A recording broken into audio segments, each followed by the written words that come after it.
gani mi ga mere ma ụmụnwaanyị ihe bụ ndị na-eme ma ọnwa egbukwele ha awo ụmụamụrụ n'ala ihe ndị ọma mara mma ihe tubo ma bụ ndị na-eme ma ọnwa egbukwele ha ewo chidi nwanne m nwaanyị mara mma ugebe ezinụlọ nwa na-eme ma ọnwa egbukwela gị ewo achala ugo nwaanyị achala ugo bụ nwa mara mma omee nwanne nwa ọma mara mma chidi bụ nwa na-eme mma ọnwa egbukwela gị Rosaline nwanne m nwa ọma mara mma ehi m hụrụ ike ma ha bịaba ihe tubo ma bịa biri ebe ọwụnụ afọ adịkwara ahụ dịkwa n'afọ ụnyaahụ just yesterday ka o mere bande oru ahụ na ọdụta ma m na 23rd of August abịa ahụ na nso nke afọ nọ dịkwa very special because mmadụ kwesịrị every new year gị na-enwe nwaka ihe ọhụrụ n'ime ndụkọ kpakpando ụtụtụ omee nwanne ugegbe ezinụlọ adịghị onye a na-ekwekwe super high chief ọ bụ ha kpọrọ super high chief Chidi Rosaline ehi ahụ na ike adụkwu omee nwanne obi nwanne ihe ejiri maka ịkwesị ịgbagapụ n'anwụ ịkwesị ịwapụ n'anwụ ihe bata ịkwesị ịgbaga ihe bata beautiful from the bottom of heart ya wee ihe wụ ele onye a ga-abịa n'ala ihe eji ya tụnyere gị ka ụzi otu isi leta nne gị leta nne gị onye letara nne ya ga-eleta ya ezinne ka ịwọ ha ezinne bụ nne ayama ezinne bụ nne ayama Chidi nwanne m asị m ọ ga-adịrị gị mma ayama Rosaline nwanne m Chineke bulie elu gị elu ayama ebe iletara nne mụrụ gị ụmụ gị ga-eleta gị ayama onye na-achọ gị okwu eluigwe megide ya ayama iletara ụmụnne gị eluigwe ga-eleta gị ayama Chukwu gọzie gị Chidi nwanne m ebe iletara ndị ọmụmụ mụrụ gị ụmụ gị ga-eleta gị ka ụzini nke Chineke na ihe ahụ ike ndị ihite ụbọ ọma beautiful people and then ha enwe obi mmadụ Oluwa boy lego papa wagon ịgbaji wọdụ kwa eburu gị ihite ụbọ your plan m na gọbọdụ your plan mpa bro na yi dị slow ana m ala ihe to nwoke dị slow na ndụ ịdị danger dị slow ana m ala ike why you gonna rush papa ozugbo aga m echebe ga nwaanyị na-akwado njikekwa ya 2 hours ana m sị masị gị na gị chere meweta mebute akpa na ihe amụ Oluwa ka echi ụdọ bụ akpa oge ịma na ada Rosaline wo oriri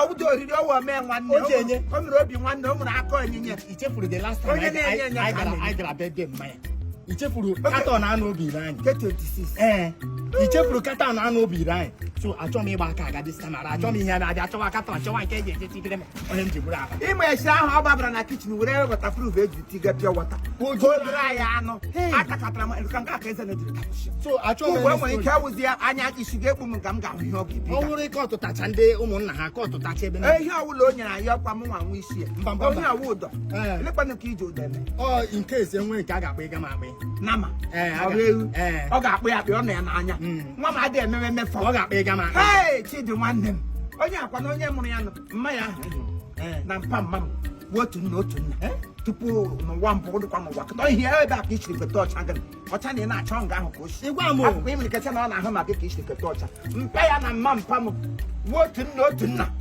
n'ụwa ihe mbụ ekele dịrị Chineke ka ibe gbaziri ugbu a nweta echiche imedi ya ka ihe gị kesikwa ya ọmụ topụrụ ogologo ele ya haitines ya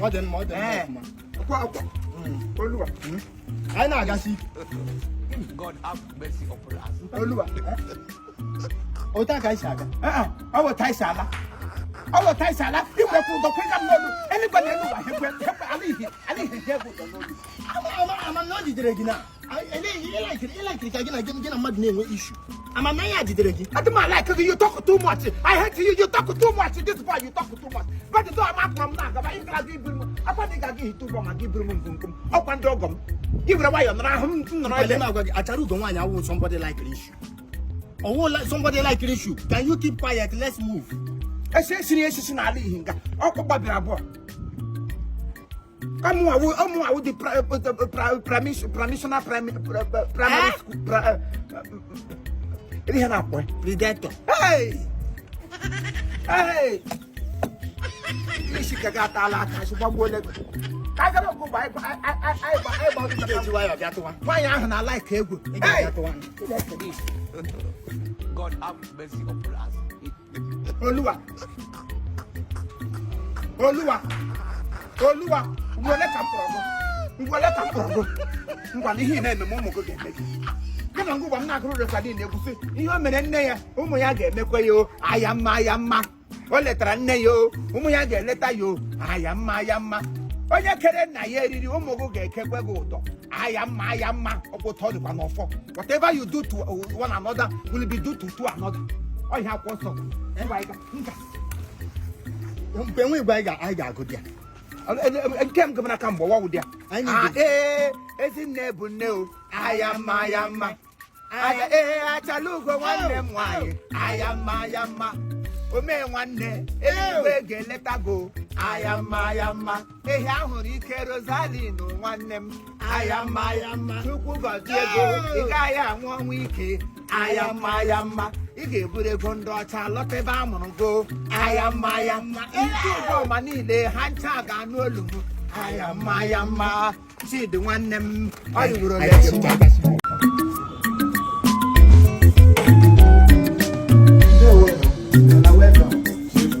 brother, how are you? It's a big city. I say we can come Lagos. How are you doing? We are doing good though. Your wife? My wife doing outside the chick. And I'm my wife. Oh. Yeah. I think people don't go marry now. We go marry. Yeah, I want a Lagos marriage. I don't see her. Ask everybody in Lagos to go inside the chick. You go get one for us. Get to go inside the chick. And you have no one aside chick and they would go. They won oh mama. I packaging. I don't see her. Your name, Kwan? Uche.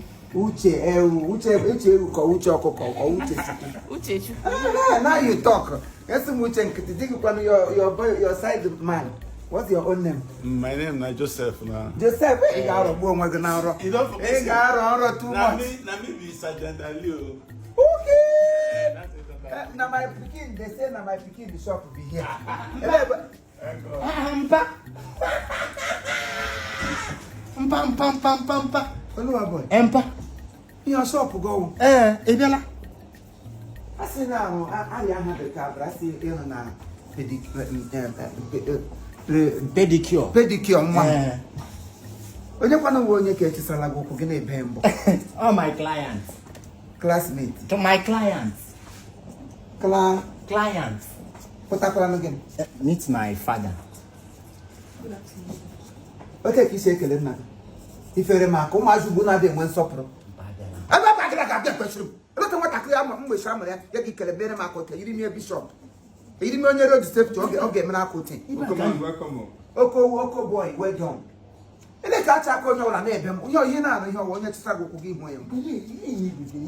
Chiro wo di ihe nguru be ya wa asu nwa m no le ko so na onu go ọrụ bekee. Na agba. Si mbia ziri ike.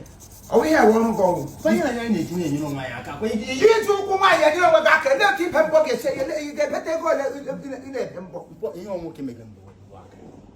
Onye ko iri no work onye no tape onye ano na mo charge. Ye black. As in, me and my clients and he disturb that. Yeah, only have to be go. Two or three ban now. Chirefo. So ko to ba so go putawa na shop. Owe bia ụmụ nwanyị awụsụ kwa ị na-ehu ha. Onwe nke ga arụ gị ọrụ na. Onye ga arụ? No go puta shop ugba. Owe ihe ka m ga-abịa ngụ gba. Onye bịa ya chịtụ okwu mebe ya. Na onye ga-abịa mere na enwe nke ga-eme gị ime enwe ndị ga-ebecha shop gị becha. Enwe nke onye ga-eme gị. Enwe ndị ga-ebecha shop gị bechasị ahụ nke ha kọtara. Aga m ebe orange. Aga m ebe ụgba. Aga m ebe pineapple. Mbịa ngụ gba m na ọgọdụ nwaanyị be ya wụsara m ụkwụ mbe ya mbọ. Mza na gịnị? Ele ihe a ga-akpọ m gbala ro village akpọ m chief Igbo be mbọ. I like ihe. I want to ga mgbe m like ihe ime. Nne weli akwai ka na the massage. Yes, Ma gịnị? Massage. Ele ka ma Oyipu wa massage ya. Kwewu, nwa agbọbịa na bi gba ya yipugo we. Ingo remove cloth lie down. Na mbụ enwe ihe ọ ga-eyi. Ọ gị na-ama akwa. Enwe ihe ọ Gị ga-eyi. na-ama towel. Mba. Gị na-eyi uwe ara. Mba.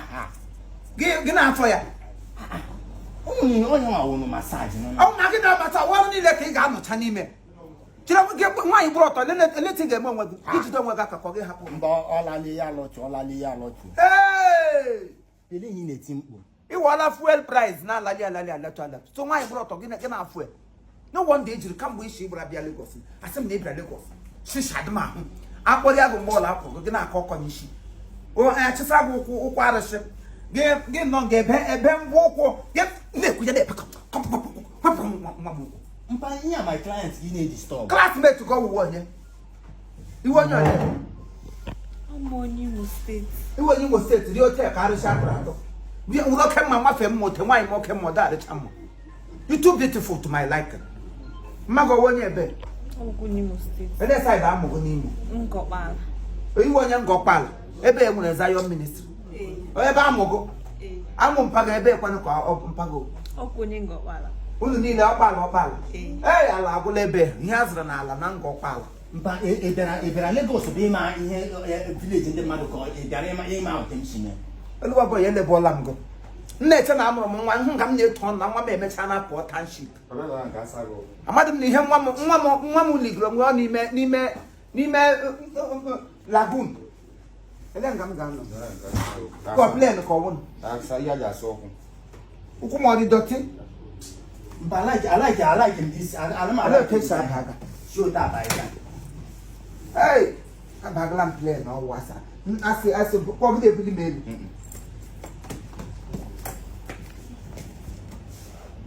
Yaw. Aga ebushi chapo okpu kwa gide yipu m uwe o. Call the other girl to massage the hair. What the girl come massage her easy. Ne massage her and pam easy. Just massage the hair. Mpa just cool okay ya to the Hey! Egbe! Awuno! Ele how? Onu ma boy. Awo. Onu ga bu mo. Ka awuno. Happy and go relax ya ka massage her easy. Come on, we put me one. Mpa gini kwa no comport onu onwe gi na. Akwụkwọ na adọ na akwụkwọ.